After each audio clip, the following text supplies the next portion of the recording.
Hi everyone. These three presentations were great, and it's a source of stress for me to be better from them. When we talk about the other psychiatric disorders, we talk about the psychosis and the schizophrenia, but in anxiety and depression, I will be focusing on that as stated by my professors. The intestinal microbiota, they have effect on the immune system, brain development and behavior, and it has been a hot topic recently, and there are more than 4,000 articles and 90% of them were written, in the last 5 years. Their clinical experiences and also the animal trials, and between the brain and the intestine there's a strong connection, and this connection started in the intrauterine period and it continues for the rest lifelong. And as stated by Şükrü Bey,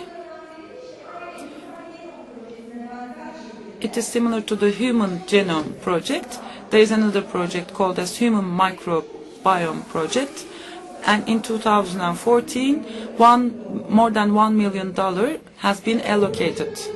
And what is the purpose of this project? The microbiota in different anatomical structures, and to get to know them better and to understand their roles in the healthy and other bodies. But of course it's not that easy, because there are more than 1,000 types and there are more than 7,000 subtypes, so it's not that easy to define their connections with the diseases.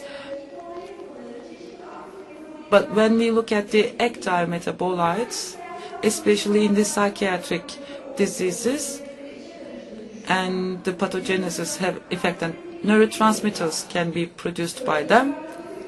Lactobacillus and bifidobacteria, monosodium glutamate, it can be synthesizing butyric acid. Escherichia bacillus and Saccharomyces, they synthesize norepinephrine. Candida streptococcus, Escherichia and Enterococcus, they can produce serotonin, and Bacillus and Serratia might produce dopamine. And intestinal microbiota diversity can change under the influence of diet, medicine and stress.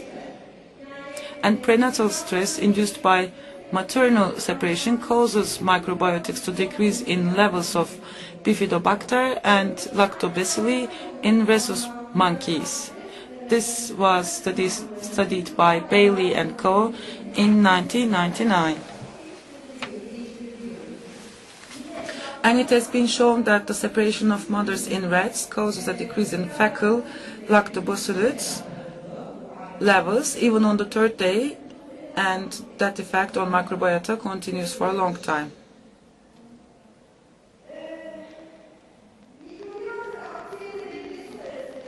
And the relationship between microbiota and anxiety depression, they are based on animal experiments.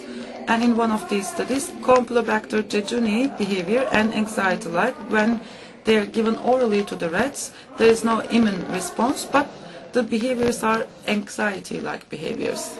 And another study showed us that, again in the gene-free rats, HPA axis response and depression, Bifidobacterium infantis can reverse it back.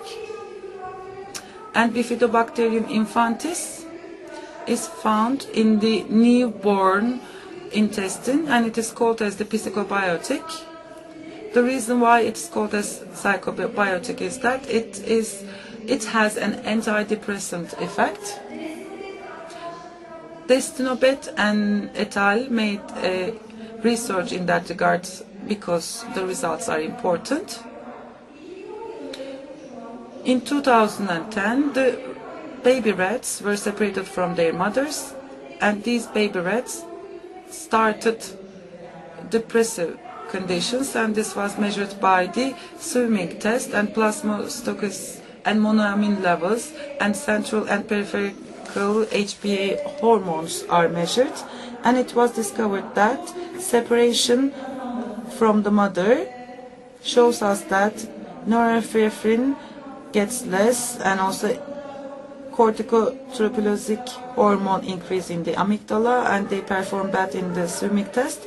And these rat babies were categorized in two groups, and 30 milligram storopram and the other one Bifidobacterium infantis. And it was stated that Bifidobacterium infantis group, they stopped showing depressive behaviors and norepinephrine level has been normalized, and this study proved once again that Bifidobacterium infantis has an antidepressant effect. Again, another study, rats given Lactobacillus helveticus and Bifidobacteria longum had low scores in anxiety tests.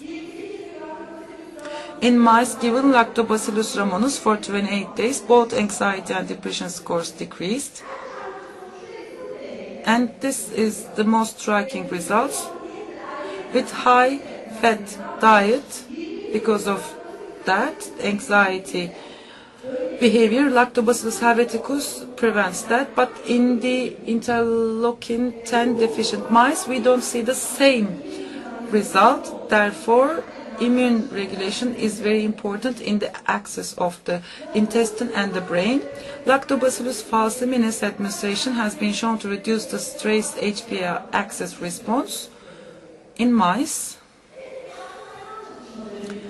We said that it's generally animal experiments, and this is one of the healthy volunteers, L. helveticus R0052. It's blind, double blind, placebo controlled, randomized.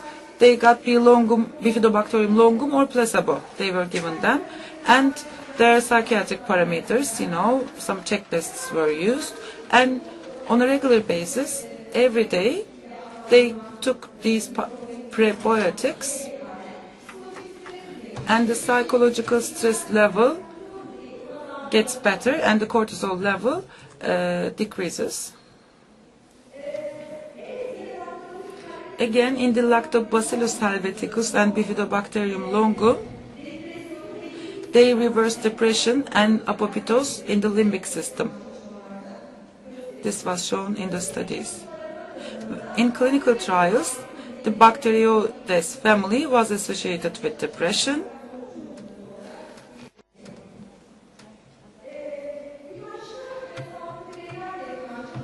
Milk fermented with probiotic bacteria in healthy individuals has a positive effect on emotional centers.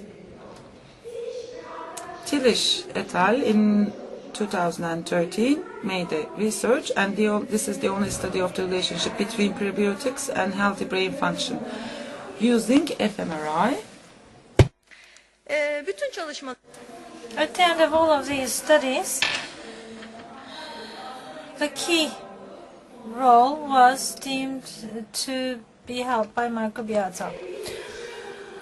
So cognitive dysfunctionalities in the relationship to microbiota, some rat studies were undertaken, and it was found that it had an effect on learning and memory functions. However, cognitive dysfunctionalities, whether it has direct or indirect or secondary effect, of course, is debatable.